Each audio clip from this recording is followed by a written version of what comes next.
Welcome to Life After Divorce, Honest Conversation for Women podcast. I'm Fiona May. This podcast is for women navigating separation, divorce, or the rebuilding that comes after, especially if you're feeling uncertain, emotionally tied, or questioning who you are now. Divorce changes more than a relationship. It can change your confidence, your identity, and your sense of what the future holds, even when the direction was the right one. Here, we have honest, grounded conversations about what life after divorce really looks like, emotionally, practically, and personally. Some episodes are conversational between myself and my co-host, Sandra Lee. Others include inspiring women and trusted experts who understand this chapter of life deeply. This space isn't about fixing you because you're not broken. It's about support, clarity, and reminding you that you're not alone as you move forward. I'm so glad you're here.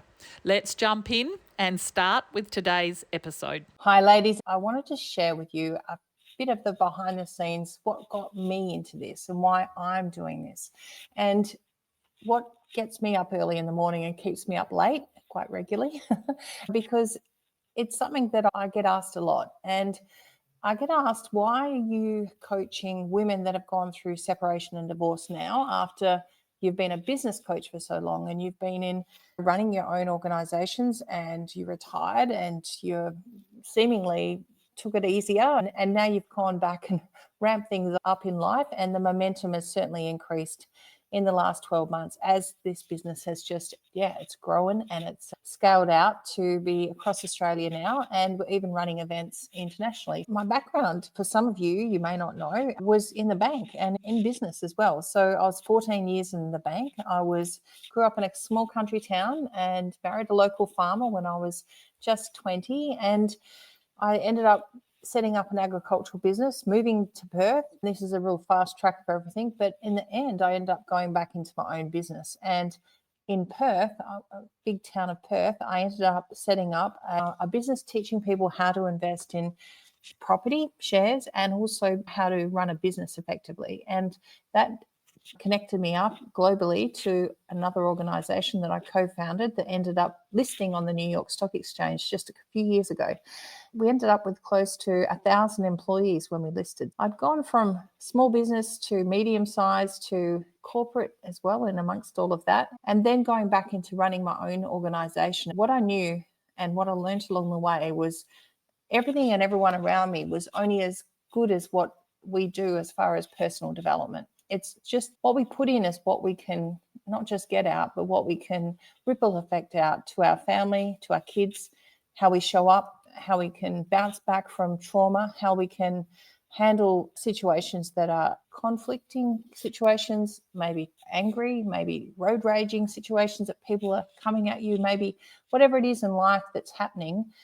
Through all of this, I went through 2 divorces, and both divorces were in their own very different, but certainly the one thing that was a common was myself and the kids ended up separating out of the relationship. And I didn't know through that time who I could go to and who I could share where I was at. I didn't feel that I had any one person that I could go and get financial advice from, legal advice from, children, parenting advice from, relationship advice from, communicating with somebody that was at the time we were in great conflict with. And in my second relationship, when that broke up, I was the one that moved out. Here I'd found out there was a third person. And so there was all these things that had layered onto it. And my daughter was going through her TEE, her high school year 12. So I had all these extra things impacting it as well. My son was with me and we moved out overnight. And so I disrupted my family for the second time, I felt, and I still didn't feel I had anyone or anywhere to go to. And without a doubt, I know I made mistakes. And I look back now and I think I could have done it so much better. And if I knew then what I knew now, I absolutely would have. And the things I would have done differently was just to have gone a little bit slower and to know that we can be a bit kinder to ourselves and a little bit more patient. I just was in such a mode of survival and financially survival for both, because in both situations I was entwined with the businesses as well. And I'd invested heavily into my second marriage, actually invested into and was a significant debt. So we had to unwind all of this, and I was at risk of losing everything financially again. And this was coming up into being nearly 50. So I was like, what have I done so wrong here that I've made two really big mistakes in life that I felt at the time? And I was the common denominator. And it was only through me going through and learning and educating myself that I realized that it wasn't me that was deserved of the behavior that happened against me. It was me that showed up into relationships in a way that I went in looking for something because I wasn't whole and complete. I was looking for someone to complete me. And this was the big difference. Once I got that, and once I understood that I would show up in a third relationship, because I was like, I'll never get married again. To fast forward this story, I did get married again. And so the only way and the only reason I did is because I know now what I did wrong, and it was me. And it wasn't through lack of me not knowing, because at the time, I even knew at the time there was things that weren't quite right, and there were things that were red flags, and I just ignored them, and I just forgave them, or I just thought that some way I was trying to justify them. So this is through me doing the work that understood, and what I didn't find at the time was anywhere that I could go that would give me unreasonably good advice, which was telling me that I needed to do something, step up or change the way I was, or to behave in a different way. And my friends were my friends, and though I love them to bits and they're still my besties today, but they gave me their advice of their experiences, and my parents gave me their advice from their experiences. My parents had gone through a separation, my mum when I was just 7, and so I had no grandfather in my life either. So I had no role model grandparents, no role model parents of families that had navigated their way through conflict, breakup, or maybe even navigated it to maybe not break up. So this for me was, I found very lonely, and I felt very alone through this time as well. So I just want to share a few things about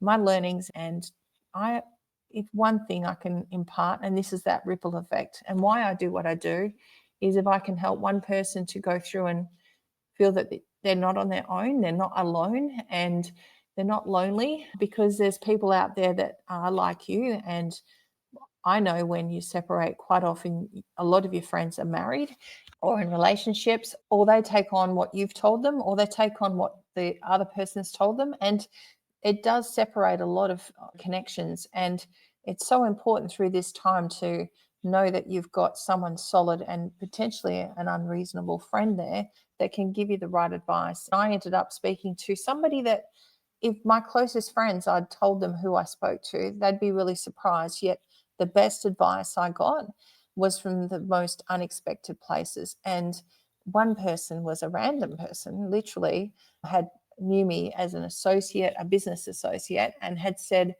how's things going? I hear you guys have moved on and separated, and how are you getting through things, and how are the kids? And I know I burst into tears because you're in the thick of it and you're trying to put one foot in front of the other, and someone comes up and, oh, they're kind. And I remember saying, I just don't know how I'm going to do this. I don't know what I can do. I don't know how to make it work financially. I've got to look like I'm going to have to mortgage the house if I stay here. And I went into this nearly stranger, these intimate things, and poor thing. And he just looked at me and he said, remember, Sandra, it's a settlement. So the financial side, it's a settlement. He said, and it's transactional. He said, you have to look at it as both sides settle and neither sides are happy. And everyone feels that they've settled and they've given more than they should. And no one feels that they've really, at that point, in most cases, feel like that they've come out a winner. So that for me was a golden piece of advice. I was able to step back and look at things a lot more transactional. I was able to understand that neither of us are going to be happy, instead of just trying to make him happy or trying to make me feel like it's reasonable or fair, or there's no fair and no reasonable in these things in most cases.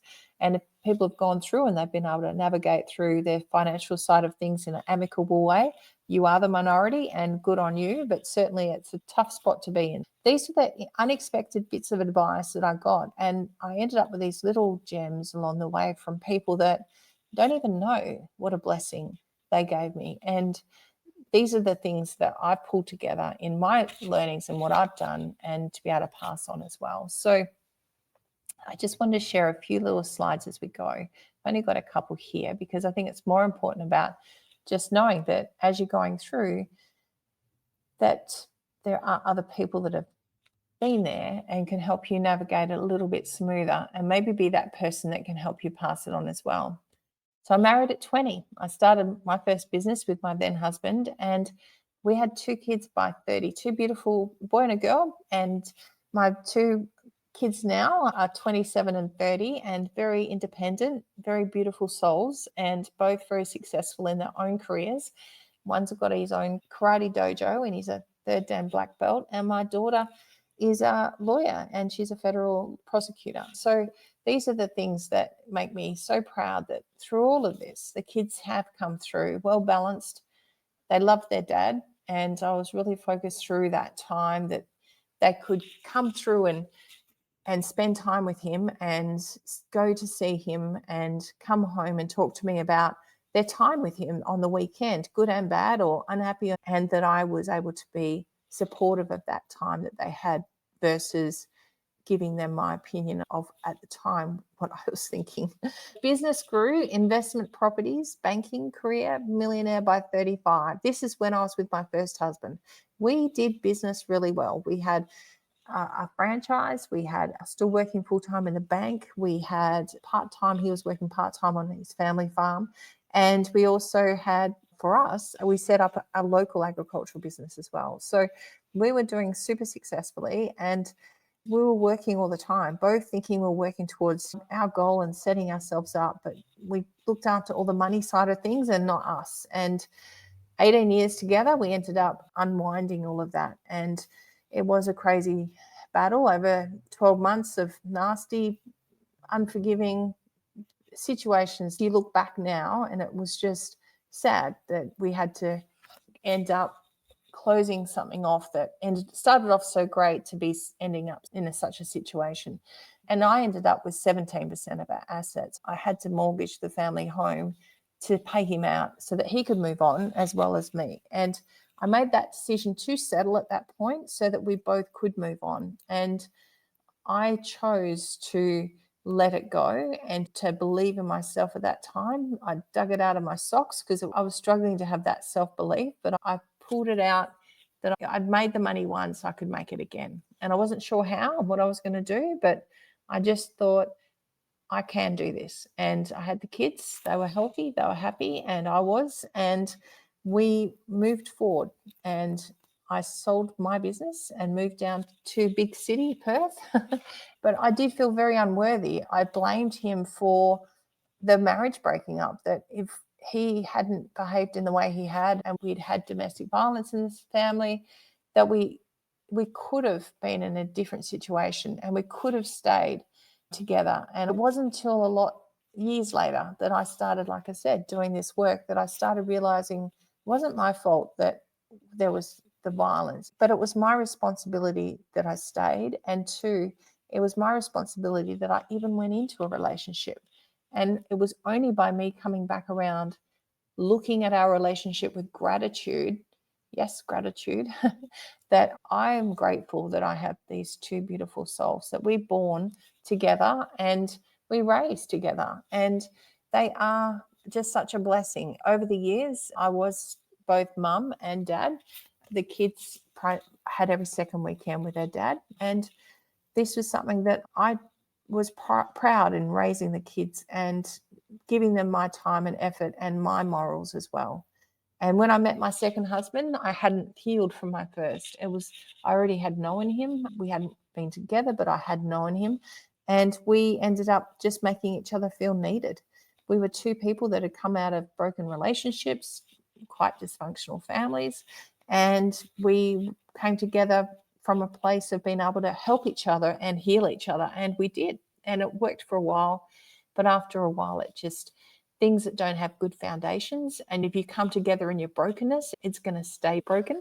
So I financially built myself. I went through and I set up an advisory business. I started teaching people how to run businesses. I had my background in accounting, the bank, and what I was doing in my own successful businesses. We put together our heads with another couple and we built and invested in a concrete plant. So the concrete plant was a bit out of the box, but those ideas that come together when you're sitting there with a few beers and you're riding on the back of that beer coaster, this is one of those ideas.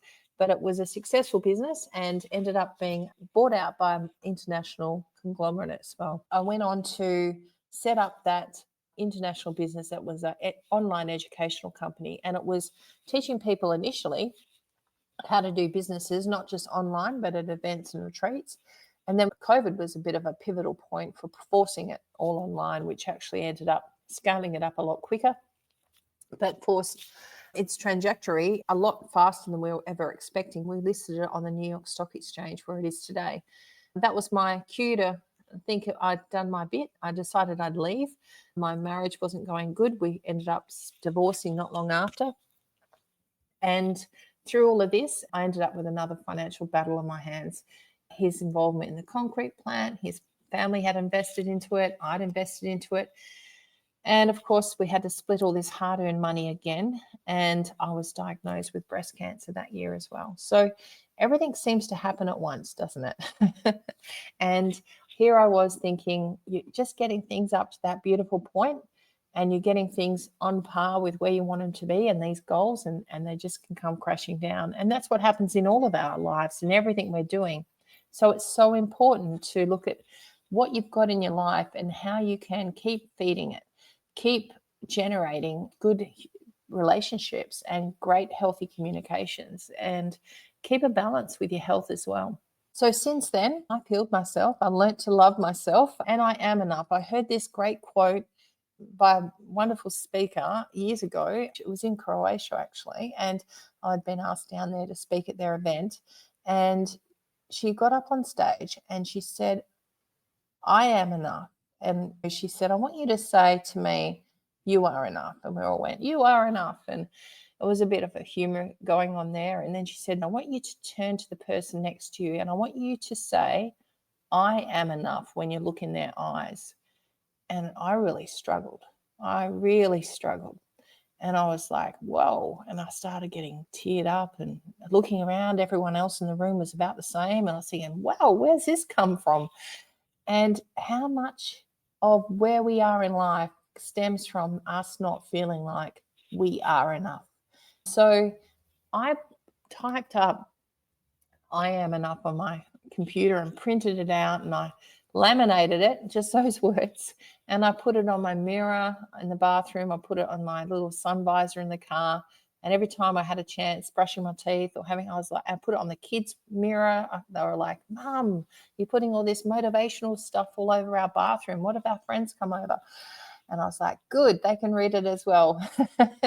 So I am enough was my catch cry from there. And I just thought, I am enough. And I'd just been pushing myself all my life to just be more, to do more, to be more, to be faster, to be better, to show people I was smart, that I wasn't super good at school. And I really pushed myself in my businesses to show that I was a success.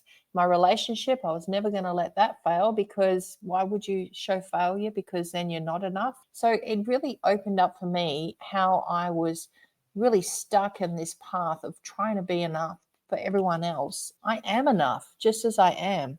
So if you take one thing from today or from listening to this, put that I am enough everywhere that you live and look to and on the fridge.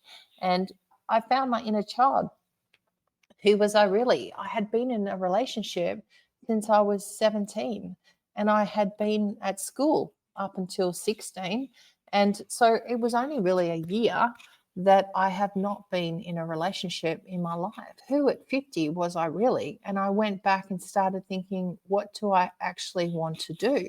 If I was doing anything in the world, or I could go anywhere, or I could have anything or be with anyone, what would they be? And I really struggled to even come up with what those answers were. And that worried me. And it should worry you if you can't come up with those answers too, because this is us, it's our life. We want to find out what that inner child is and what we're doing, and know that they've got a right for a voice. And quite often that's what we've been pushing down.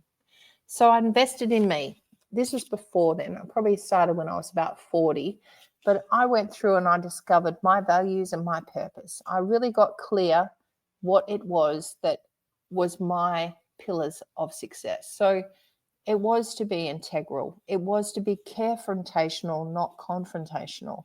It was to show up as a role model mum. And all through my separation and divorce, I kept thinking in the back of my mind, if at a later point in my life, I've got to show the kids these divorce papers, these communications, these emails, could I do that? Could I put all of this in front of them and be okay with that, and know that everything I've said or everything I've done has been in a way that's respectful? And that was my North Pole all the way through this. It was my North Star. It was my ability to stay on track that kept me there, that really helped me be in a way that I was feeling like I was not just on track, but I was in integrity. So many things go out the window, and so many thoughts are there, and so many things are different, and you have got no one to support you, in the sense of you've always had potentially someone right there that you could bounce something off, and that's just gone, and you feel very rudderless. So for me, it was bringing back that rudder. So I looked at what could motivate me, what's going to get me excited, what's going to get me out of bed, and it was to be purpose driven. So I looked at what is, that's easier to say than do, and what is it that is my purpose. So everyone bandies around, what are you passionate about? And I was like, I don't know. So I started thinking, what am I passionate about? What am I excited about? And for me, it was about how I can educate. Education was a big one. And for me, educating people, I'd been doing it through business, teaching someone how to be successful, how to get their cash flow going or get their product sold, or to change the tactics or change the team. I had a belief that people, if they were able to be successful in business, they could employ people and they could earn more money and they could give back more as well. And when we were working I've worked in South Africa in like local schools, and I helped with the school kids, the primary and the high school, to grow. They weren't eating green food. They were eating maize, and they were eating but no leafy vegetables and no fruit. So while I was there, I helped them use my skills from my agricultural background to grow vegetable gardens and catch water off their school roof. So they had water tanks set up. We raised money and we bought some water tanks. We bought some goats. We bought some chickens. We bought some fences. The kids have now got this massive little eco village going on with this, selling goat's milk. They're eating the goats. They've got chicken eggs, and they're actually going through and loving what they're doing and growing what they're doing as well. I'm really so proud of just these things, one little thing that you can do, and proud of these kids that they're stepping into learning enterprise and learning business, but also learning the value that they are enough. These little things that give us the confidence, the self-confidence to know that if we get one thing, we can do something else. You can't just go from zero confidence to 100% confident. It doesn't work. It's getting little wins along the way. Learning to ride the bike will help you learn to feel confident to hop on a horse, but you'd probably never just go jump straight onto a motorbike. You'd want to hop onto a push bike first. So these are the things that gives you the more, once it's like a balloon. Self-confidence doesn't just go out one side. As you blow it up, it goes out evenly on all areas. So if you're confident to maybe do one thing, go out and have dinner on your own, oh, that's scary. Gives you the confidence to be able to go out and maybe go and introduce yourself to people, or go to a women's network, or and do some personal development. Come along to one of our workshops and meet people that are like you. It's surprising how many people out there are just like us as well. I started thinking about, who do I want? If I could have anything, could have anyone, and what would that be? And it wasn't just amazing friends, because I've got them already. It was, for me, it was about a magnificent man. And how could I attract a magnificent man? And that was by me being whole and complete myself, so that I didn't bring somebody in to fix my brokenness. It was about me having someone that was whole and complete themselves. as well. So when I met my man, I knew who he was. And we, from the start, just completely had a different relationship to I've ever had before, because we came in from a different level of thinking and consciousness as well. And 8 years later, we're happily married, and it's a completely different relationship to I've ever experienced with anyone around me, my family. So we travel, we go and we adventure together. We looked at how we could do things that were exciting and fun and living life. And through this, I retired from the online education business and rebuilt my wealth, and I secured it I felt, for myself. And both of us came together with our own finances and were able to contribute equally as well. So I only work with impact-driven people. I only work with people like Fiona, who are excited about giving back, who spend their days and nights committed to it, are passionate about it, and are so excited. And like, we had this awesome event on the weekend. We've got another one this weekend.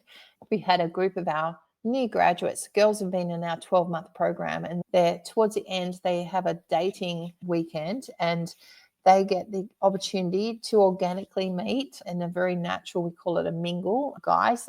In this case, we had actually vetted some of them, and we were not setting them up, and it wasn't a hook up, but it was the girls got all dressed up and they met up with these guys, and where they were from 12 months ago, little scared rabbits and little mice, not wanting to share that beautiful voice that they have and speak up, to where they were on the weekend. It was just, they were butterflies. They had come out and they were just amazing. They were stunning, and they were the same people. They looked the same because they hadn't changed, but they were stunning, just beautiful, because they were glowing and they were passionate and excited, and their eyes were sparkling, and they were excited about their future.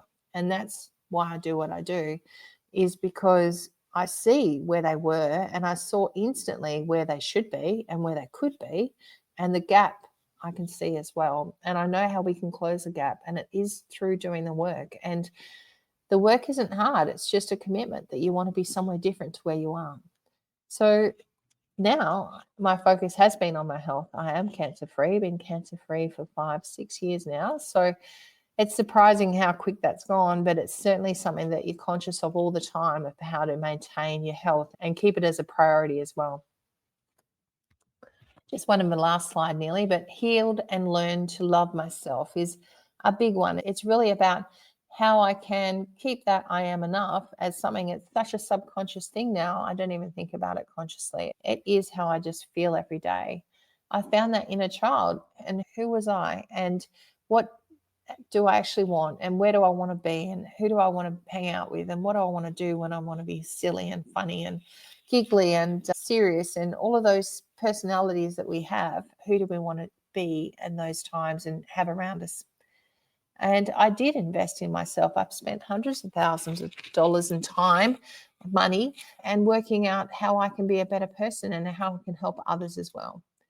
And repurposed my direction. When I retired from corporate business, I looked at how I can give back and work with people to ripple effect. Because I know once we heal one, we heal many, because that ripple effect changes generations. And I know when the mama in the pack's not right, the pack's not right. And it's so important to know that as we get our mums right and ourselves, it passes down to our kids, and everyone sees it. People at work, our cousins, our brothers, our parents, and a lot of relationships get strained or broken during separation and divorce. And so important to look, they can be healed, and there is strategies and ways to do that as well. So for me, I not just rebuilt my health, but I rebuilt my wealth as well. It's so important. They are so aligned. And for me, I've forgiven my past and myself, and looked at my role in all of the things that have happened in my life from when I was a young child to now, and looked at how I'm 100% at peace, but certainly grateful for it all as well. And that personal experience, these were a few things that along the way, I know the firsthand, the cost of waiting too long to heal and avoiding the pain. For me, it was a second relationship that didn't work. I didn't fix myself from after the first and jumped into a second. And even though it went for 12 years and I thought I knew them and all of those things, it just prolongs your suffering of being where you shouldn't be, of not living that full life of where you could be. And that cost a delay, that emotional wound of feeling like you've had 2 failed marriages, 2 disasters, or 2. This sense of failure was a really big one for me. And our relationships suffer, our self-worth erodes, our dreams get put on hold. How many girls, I can't count, there's that many, that have not asked for a pay rise because they didn't think they were worth it, or didn't feel comfortable asking for it when I've met them and they've come into one of our courses. Yet when I've gone through and explained to them what work they're doing and how they're the single-handedly holding the whole company together, or they're doing 6 jobs and they're doing all this overtime when they're available, they go in and ask for a pay rise and they instantly get it. It's just them not having the confidence in themselves to go and ask, and boom, 25,000, 35,000 last one was. So these are the things that come up. We just don't think that we're worth it, and we don't like to ask, so we don't get offered. So these are such powerful things to be able to have someone there as that unreasonable friend giving you a little push and giving you some tools of rationale, of wage comparison, of a strategy to go in there, and a conversation to have as well. And small steps today create big shifts tomorrow. Healing begins the moment you say yes to yourself and give yourself permission to shine. Put yourself first and be the one that puts the oxygen mask on themselves before they put it on anywhere else. And this is that when you're drinking from that cup and you're feeling totally drained and everything's gone, that energy's gone, you're exhausted, you're run down, you're burnt out. This is learning how to drink from the saucer and keep the cup filled. Give people stuff from the saucer, but you keep the cup filled. It's your cup, you keep it filled. And you give other people the saucer, because it's so important. You can't give energy if you don't have it. You can't give money if you don't have it. And how many times I've heard so many people saying that they're broke, they've got no money, their credit card's maxed out, they've got themselves in financial situations that it's a negative financial situation, and they have given money to their kids many times. Their kids were going to give it back or pay rent on a property that they bought from or do different things, and they have not kept up healthy boundaries with them. So that ripple effect of healing and you having your own self-confidence is what's going to give your kids a self-respect for you, self-respect for themselves as a result as well. So my role as a coach, for me, it is to get people to have momentum, get unstuck, the ones that are stuck, take action even when it is uncomfortable, create a safe space for growth and through breakthroughs for people to be able to really move forward and really feel comfortable and confident and excited about what's ahead. I look at that big windscreen in the car, and it's a big windscreen and a big vision ahead versus that small rear vision mirror. That's where your rear vision thinking should be, back behind in a small place, and move forward. Get excited about what's ahead, and you can't move forward without being excited and have a plan as well. So that's my little share, and I just wanted you to know that I love doing what I do, and I wouldn't have it any other way. So thank you for spending time with us today. I know conversations like this can sometimes stir up emotion. So if something resonated with you, just take a moment to be gentle with yourself. Life after divorce can often feel isolating, but you don't have to do this alone. So if you would like some extra support or connection or guidance, you can learn more about our coaching programs, our 3-day events, and our community at womenontransition.com. And if this episode was helpful, you're more than welcome to subscribe, share it with another woman who might need it, or leave us a positive review. It all helps to make more women be able to find our space. So until next time, remember, you're not broken. This chapter doesn't have to define you. It's simply part of your becoming. See you next time.